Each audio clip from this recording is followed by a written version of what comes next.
নেতৃবৃন্দ, বাড্ডা থানার অন্তর্গত আজকের এই ৩১ দফা কর্মশালা প্রধান অতিথি হিসেবে উপস্থিত আছেন ঢাকা মহানগর উত্তর বিএনপি সম্মানিত আহ্বায়ক জনাব আমিনুল হক। উপস্থিত আছেন বিএনপি ভারপ্রাপ্ত চেয়ারম্যান জনাব তারেক রহমানের উপদেষ্টা কমিটির অন্যতম সদস্য ডক্টর মাহাদি আমিন।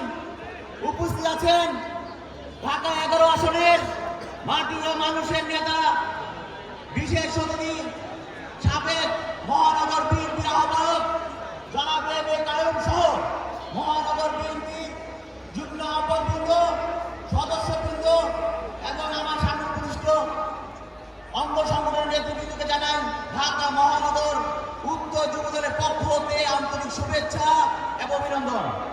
প্রিয় নেতৃবৃন্দ, বক্তব্য দেওয়ার কিছু নেই। বক্তব্য একটি, গত 16 বছর যে স্বৈরাচারী সরকার গুম করেছে, খুন করেছে, বিচার বহির্ভূত হত্যাকাণ্ড করেছে, 60 লক্ষ নেতা কর্মীদের আমাদের উপর মামলা দিয়েছে। আমরা নিপীড়ন নির্যাতন সহ্য করে রাজপথে ছিলাম। যে গণতন্ত্র, যে ভোটাধিকার প্রতিষ্ঠার জন্য আমরা রাজপথে ছিলাম, সে গণতন্ত্র এবং ভোটাধিকার এখন পর্যন্ত আমরা প্রতিষ্ঠিত করতে পারিনি। অন্তর্বর্তীকালীন সরকার এসেছে, আমরা কিন্তু এখন পর্যন্ত মানুষের ভোটাধিকার প্রতিষ্ঠা করতে পারিনি। আমাদের এখন চাওয়া আমাদের মানুষের গণতন্ত্র ভোটাধিকার প্রতিষ্ঠা করা এবং গণতন্ত্র পুনরুদ্ধার করা। এই বলে আমার বক্তব্য শেষ করেছি। বাংলাদেশ জিন্দাবাদ, বাংলাদেশ জাতীয়তাবাদী যুবদল জিন্দাবাদ, শহীদ জিয়া অমর, বিএনপি ভারপ্রাপ্ত চেয়ারম্যান জনাব তারেক রহমান জিন্দাবাদ।